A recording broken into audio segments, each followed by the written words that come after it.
Morning everybody, my name is Razor Shepherd and welcome back to the X-Trail Diaries. Last time we were here we were talking about fog lights.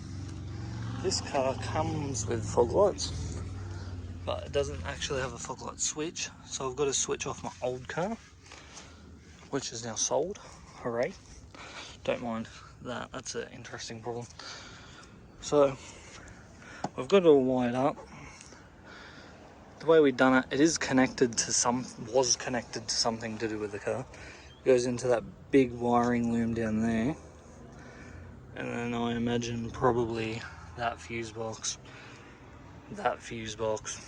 one of the other 17 fuse boxes in this car, and we've got it all wired up. They do work, just in case you don't believe my magician skills. If you have an X-Trail, you definitely know that sound is familiar. They've been getting some water in them, so that probably isn't the best.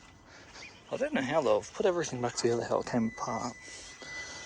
But fog light problem is now fixed. In case you didn't watch the other video, there is no thing on the thing for the fog lights.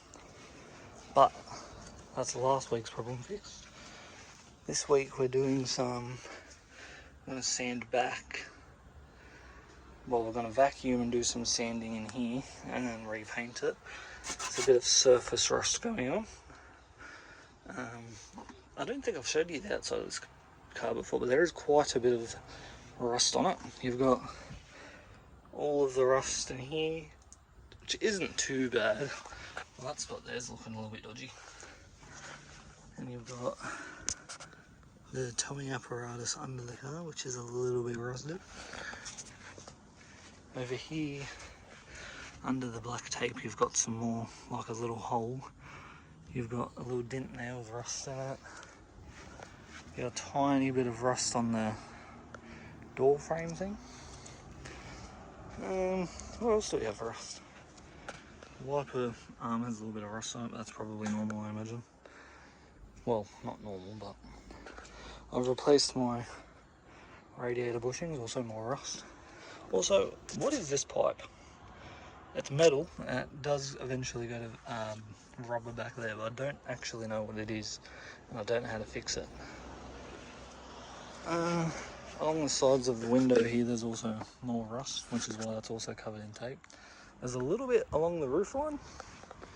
Considering the whole thing's taped up, you probably think it's the whole thing, but there's like a spot or two, just like on the door here. It's not really that bad, but to keep it from going bad, I've taped the entire thing up so water and air can't get to it and continue to rust it. But today's mission, I'm going to quickly vacuum this, sand it, and give it a coat of paint. So it should be fun. It's slightly exciting. Break the cap open to obviously steal the fuel.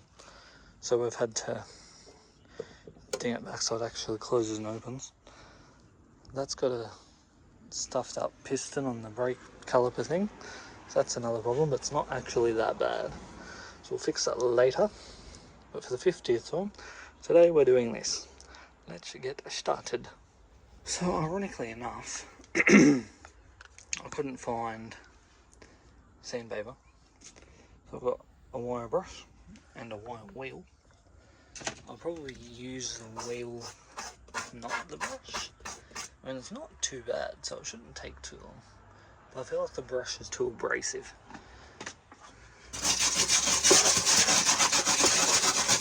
It's also very loud and scratchy. So I'll do that. I've decided to vacuum after because there's like really no point of vacuuming before and after. So I'll see you in a few minutes when that's done. We got it all stripped back to metal. Now we're going to make it look nice and shiny. All nice and shiny. No more rust except for that terrible stuff.